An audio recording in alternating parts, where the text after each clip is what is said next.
Hello and welcome to the special podcast for eShopperReviews 2021 Game Awards. I'm Jen Ip. And I'm Jake McNeil. And this week we'll be revealing the finalists and winners for awards in various categories. Today for day 3 of the awards, we will be looking at Dubious Honors for games on the Nintendo Switch in 2021. These are the awards that I'm sure that every game designer would not want to get. Some of these are good games.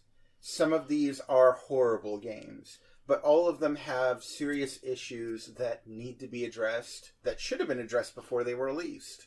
But since they weren't, and since now we have to deal with them, they're going to hear about it. So let's get going. First one is Worst Microtransactions. I didn't feel like there were too many games that were particularly awful as far as microtransactions go. So for most of these, I had to kind of reach and search my memory for, okay, yeah, I guess that could have been better, or, that wasn't quite right. However, the one that ended up winning this award, this could have been called the award for that game for being crappy with microtransactions. The finalists for the Worst Transactions Award are Skyforge, Trove, Emergency HQ, Hot Wheels Unleashed, and the winner of the Worst Microtransactions Award goes to Pokemon Unite. Oh. Really? You're surprised? I don't think this was a surprise at all. To be fair, I actually have not played this game yet. It's a fun game. I will not say that this is a bad game, but it is a game that is made far, far worse with the microtransactions. We've discussed this game previously. This is the game where the microtransactions, number one, they're really sneaky and as microtransactions tend to be. Yeah. This is one where the game has a half a dozen different currencies. Mm-hmm. It has hidden loot boxes, and it has pay-to-win elements, which is one of the really nasty parts of microtransactions, is when you can pay to get a leg up on competition. I know that there will be people out there that will argue, well, they changed it a little, so now it's somewhat better now, and, oh, it's not all that bad. Number one, it shouldn't be in the game at all. Number two, I've played it since those changes went into action, and it is still pretty bad. And number three, this is a kid's game. I know it's a free-to-play game, but this is a game that is targeting children with cartoony characters they know and love. And it's basically trying to convince them that to be competitive, they need to open into their wallets or their parents' wallets. And it's their parents' wallets. Come on now. In most cases, yeah, but just overall, even if you were an adult playing this game and you claim, well, I'm perfectly responsible, I don't need to pay for anything, I don't need to buy microtransactions. In order to unlock stuff in this game, you'll be playing for months and months just to make any progress. The game is actively made worse by its microtransactions, which is one of the key things that makes microtransactions terrible, is when they actually design the game around them to make the game worse. This was a clear winner in this category, or a loser, depending on how you're looking at it. Second is Most Overrated. For this award, I tend to look at the scores on Metacritic, and I say, this Metacritic score does not match my experience with the game. This is way too high. It might not necessarily be a bad game, but it is a game that is much worse than what I feel like most critics seem to think about it. The finalists for this award are Knockout City with a Metacritic score of 83, Fez with a Metacritic score of 88, Sumire with a Metacritic score of 86, Ghosts and Goblins Resurrection with a Metacritic score of 74, Diablo 2 Resurrected with a Metacritic score of 78, and the winner for Most Overrated Game goes to Saviors of Sapphire Wings and Stranger of Sword City Revisited, which had a Metacritic score of 80. For most of the other games that I included on this list, I generally thought they were still good games. They were just overrated. Ghosts and Goblins Resurrection, I didn't think it was all that great. And Diablo 2 Resurrected, while I understand it is a remake of a true classic, I felt that there were multiple problems with it, and it's also really dated, especially in a world where Diablo 3 exists. However, Saviors of Sapphire Wings and Stranger of Sword City Revisited I believe, are two bad games. I feel like Saviors of Sapphire Wings is a really boring, by-the-numbers dungeon crawler that's kind of poorly put together, but even if it wasn't, there is nothing unique or interesting about it. And Stranger of Sword City Revisited is not a cookie-cutter game like the other one. It actually does do some interesting things with its story and its mechanics, but the problem is that it is just way too difficult to be able to get into it. It's just not enjoyable. And for both of these games, the progression is so glacially slow that it's just not any darn fun to play them. And I cannot fathom how critics could give this pairing of games an 80 on Metacritic. I would have scored it much lower if I had a numerical rating. I think I gave one of these games a D+ and one a C-, and the overall package I think I gave a C-. Maybe other people found some value in these games. I thought that they were just not fun, certainly not worth the praise they were getting. Okay, so our third award is new for 2021. The Worst Asset Flip. For those who are unaware, an asset flip is a game that a so-called game developer, game publisher, basically purchases whole cloth, usually off of a asset store like Unity Asset Store or something like that. And these assets are created to be a sample, a demonstration for what you can do for the included assets. But the asset flipper doesn't use it like that. Instead, they take the sample that they were given and turn it around and publish it as a complete video game when it was never intended to be that. So those who've been watching the eShopperReviews subreddit would notice that I had an entire week devoted to asset flips. I've reviewed a few others here and there, but most of the asset flips I reviewed were centralized in that 1 week. And the approach I tend to take with asset flips is, it is possible for an asset flip to still be a good game. Anything could potentially be a good game. And if the original asset was genuinely well done, and if the port job to Nintendo Switch was good, it could potentially be worth playing. However, asset flips are known for being lazy. Yep. And lazy and quality very rarely go hand in hand. In this case, the following games are some of the worst when it comes to asset flips. The finalists in this category are Pocket Races, Dogfight, Pinball Big Splash, Pix Jungle Adventures, Retro Fighter Dragon's Revenge, and the winner for Worst Asset Flip goes to Fly the Bird. Now, Fly the Bird is a game that, at least on the surface, doesn't seem all that bad. It's very simple. It's an arcade style. You are in a 3D environment. You are flying a bird through rings. Don't miss the rings. Just keep aiming for the right rings. Very simple, and if that's all it was, it wouldn't be a great game, but it would be playable at least. Fly the Bird, unfortunately, very quickly reveals that it has very little to offer anyone, because the way that this game progresses, it gradually speeds up. And by gradually speeds up, I mean within the first 30 seconds of playing this game, and I'm even exaggerating there, I think it's far less than that, but within the first half a minute of playing this game, it gets to be so fast that it is humanly impossible to continue going within all the rings, and you'll fail out of the game immediately. And by impossible, I don't mean that your reflexes will not be fast enough. That would be one thing. That would still be frustrating and disappointing. No, I mean that you do not have the ability to go from one ring to the next within the time that you are allotted. It is literally impossible to play this game past 30 seconds or so. How anyone could think it's acceptable to release this garbage game where it's not even playable past a few seconds.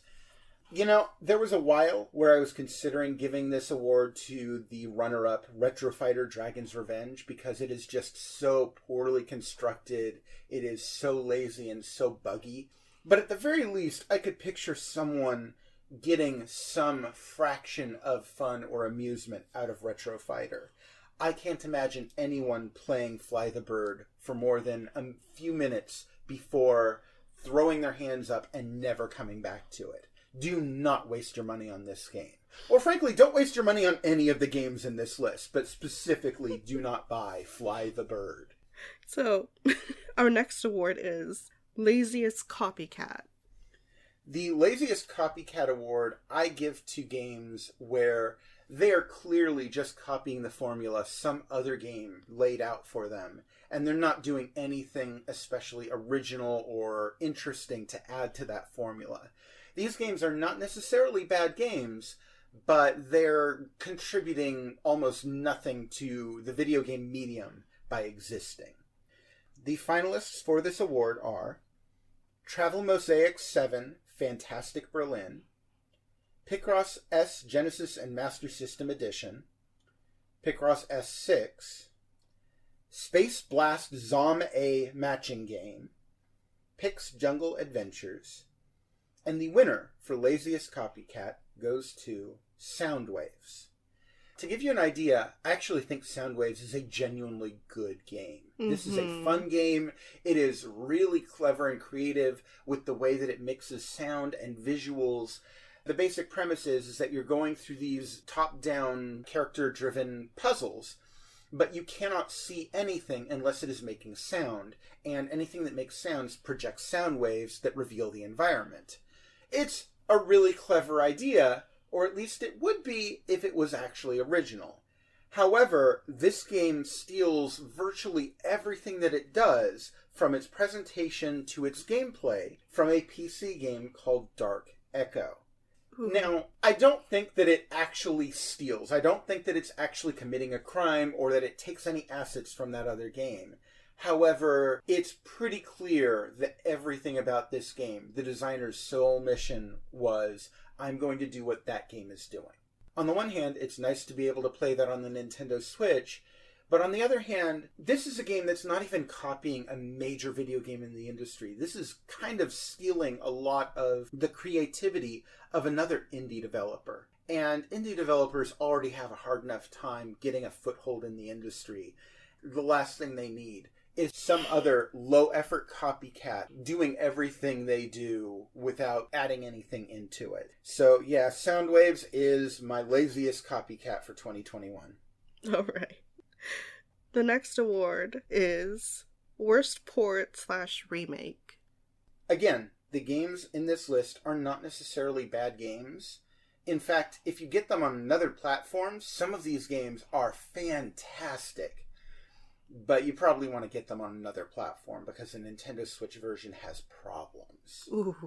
The finalists in this category are Romance of the Three Kingdoms 14 Diplomacy and Strategy Pack Bundle, Cursed FOAD, Apex Legends, Diablo 2 Resurrected, Eves 9 Monstrum Nox, and the winner of the Worst Port or Remake Award goes to Skyforge. Oh. This is a free-to-play game. It's kind of an action RPG sort of game, and it has a lot of appeal to it. It has a unique aesthetic. It has potentially some good action to it. It could have been a really interesting game on Nintendo Switch, but it is just broken. It does not run well at all. I cannot imagine anyone eliciting any fun out of this thing in the current state that it's in. I don't know why they thought it was acceptable to release it like this. And maybe it's a fantastic game on other platforms, but on Nintendo Switch, it is just not worth playing. Next up, this is new for 2021. Most Overpriced. I don't know that there's too much to say about this category other than this isn't necessarily saying that the quality of these games is bad, just what you're getting for the amount you're paying for it, you're not getting a good deal here. You're getting the opposite of a good deal. You're getting ripped off. Ripped off, yes. So, the finalists in this category are Power Racing Bundle 2, Speedway Bundle Stock and Truck, Rockin' Racing Bundle Off-Road and Grand Prix, Travel Mosaic 7 Fantastic Berlin, Steam Prison, and the winner of the most overpriced game is The Last Survey. To give you an idea, The Last Survey is a visual novel game, and it's not a terrible game. I would definitely hesitate to call it a great game. It is a very minimalist game that is putting you through this story of an analyst who is trying to explain to his boss that there's some kind of catastrophe awaiting for their company. It's not entirely clear whether the catastrophe is global warming will happen and cause the planet to become uninhabitable if they continue with their operations, or if it's that they'll exhaust all their resources. It kind of seems to be arguing both. And that's one of the reasons I was kind of frustrated with this, is it wasn't clear just what was going to happen if the company didn't change course.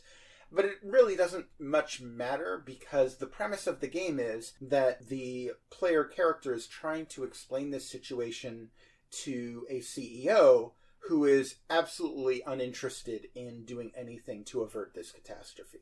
It's a very dour and depressing game, which, okay, fine, you can have a good game that's dour and depressing. However, the reason why I feel like this is the most overpriced game, this is a $15 game that you will finish easily within 30 to 60 minutes. In fact, if you're a fast reader, probably 30 minutes is well over what you need to finish this game. And there's very little in the way of choice. I mean, you get choices throughout the narrative, but these choices don't really affect the story, because how could they? The point of the story is no matter what you do, nothing will change. Which is fine, except there's very little reason to replay this game. So $15 for a half an hour experience, possibly, and it's a very dour and depressing experience at that. And after playing through the entire game, you look back and you wonder, why did I spend that money on this? It wasn't fun, it wasn't enjoyable. It didn't even give me a good investment of time for my money. It didn't give me a particularly interesting story. It was about futility, and again, nothing wrong with that, but why did I pay $15 for this? No, not worth it. Next is the Why is this taking so much space on my memory card award. This award is, surprise, surprise, for the game that most makes me say, why is this game making me take up so much space on my memory card? I don't know that there's much more that I can say about that. It's a game where, compared to the graphics and sound and content of the game, you look at the file space it takes up and you go, where did all of this go? The finalists for this award are Team Troopers, which takes up roughly 2.79 gigabytes, Monster Harvest, which takes up roughly 1.6 gigabytes, Dirt Bike Insanity, which takes up 2.18 gigabytes, Brave Match, which takes up 1.04 gigabytes, and Skyforge, which takes up 21.8 gigabytes. What? However, the winner of this is The Last Survey, the game that I was just talking about. Again, very minimalist experience. We're talking a game that doesn't last more than a half hour, hour tops. On top of that, graphically very minimalist. You're looking at basically scribbles on the screen in black and white. And then on top of that, very minimalist in terms of sound. You're not looking at a really great recorded soundtrack. It's very minimal, which again, can be fine. Why does this game take up roughly 1.19 gigabytes on my Nintendo Switch? There's nothing going on with it graphically. There's nothing going on with it in terms of sound. I don't know why they could not have gotten this low-fidelity experience to fit in a smaller file size. It just does not make sense to me. Okay. Most disappointing. Once again, I feel like this award is fairly straightforward. This is somewhat personal because some games I look forward to more than another person might, but these were the games that the actual experience of playing them was nowhere as good as I'd hoped it would be based on my expectations for the game. The finalists in this category are Saviors of Sapphire Wings and Stranger of Sword City Revisited, Apex Legends, Mario Golf Super Rush, Ghosts and Goblins Resurrection, Ys 9 Monstrum Nox, and the winner of the most disappointing award goes to Diablo 2 Resurrected. I am not surprised. I am not surprised whatsoever. Let me give you an idea of why my expectations for this one are fairly high. My experience with the Diablo series actually kind of leaps over Diablo 2. I played the original Diablo way back when it first released, ages ago. And then, for the longest time, I didn't go back to the series. Not because I had a problem with it, but because my focus was elsewhere. When Diablo 3 came to consoles, this was also well after it had been patched multiple times, and some of the early release issues that it had been dealing with had already been taken care of. And when it came to Nintendo Switch in particular, this was a magnificent port that did an excellent job of scaling the game to still look great and play wonderfully on Nintendo Switch. I still maintain Diablo 3 is one of the best games on Nintendo Switch. It is so accessible, the co-op experience is great, the gameplay is simple but has a lot of depth. I cannot say enough good things about Diablo 3. Having skipped over Diablo 2, I'm looking at this game now and I know that a lot of fans of the series view Diablo 2 as the pinnacle of the Diablo series. People see this as the best the series has ever been. While I know that this is an older game, at the same time, it's getting a somewhat modern update. It's getting upscaled visuals, they're redoing the graphics and all of that. So while I still expect it to not look as good as Diablo 3, I expect it to look decent by today's standards. If they're going to the effort to actually make a remake of it, or so it's supposed to be, I would expect it to be good. First of all, this game looks ugly by today's standards. It looks flat and featureless, and I understand that this came before a lot of advancements in 3D visuals and all of that, but even so, even by the standards of a 2D game, this game is ugly. Number 2, this is a terrible, terrible port. Performance-wise, it works fine. I don't think I have any issues with the performance. But the gameplay has not been adequately brought to a gamepad control very well. The accuracy of actually targeting enemies feels very off. It feels like when you press the attack button, your character will just target the closest enemy and start attacking them, rather than attacking in the direction you're facing. Where Diablo 3 had 2 stick controls where you could actually aim your weapon if you're using a projectile weapon. In this game, the right stick seems to be ignored entirely. There's all kinds of quality of life features that were implemented in Diablo 3 that we're now removing going back in time here, and those are very much missed. And it's like all of these issues add up to make it so this is not only a game that is archaic by today's standards, but it wasn't even a really great port to Nintendo Switch, even if we give it some leeway for being an older game. And these things all combine to just make it a huge disappointment compared to how highly I consider Diablo 3 to be. Diablo 2 just, I don't know why anyone would play it when Diablo 3 exists. So the last one is the worst game. I'll just get right to it. The finalists for worst game are Timothy and the Mysterious Forest, Train Station Simulator, Pets No More, Retro Fighter Dragon's Revenge, OS Omega, and the winner, or loser, for worst game goes to Fly the Bird. At this point, I'm not sure I even need to go into the why. No, you don't. Again, I don't necessarily hold it against an asset flip for being an asset flip. If it's a good game, I mean, it's disappointing that they put no effort into it, but fine. This is not a good game. This is not even a game that's playable past the first 30 seconds or so. Do not buy Fly the Bird. Do not buy Fly the Bird. Do not buy Fly the Bird. Alright, so that's it for Day 3, Dubious Awards. Tune back in for Day 4 and Day 5. Yes, please do. Bye!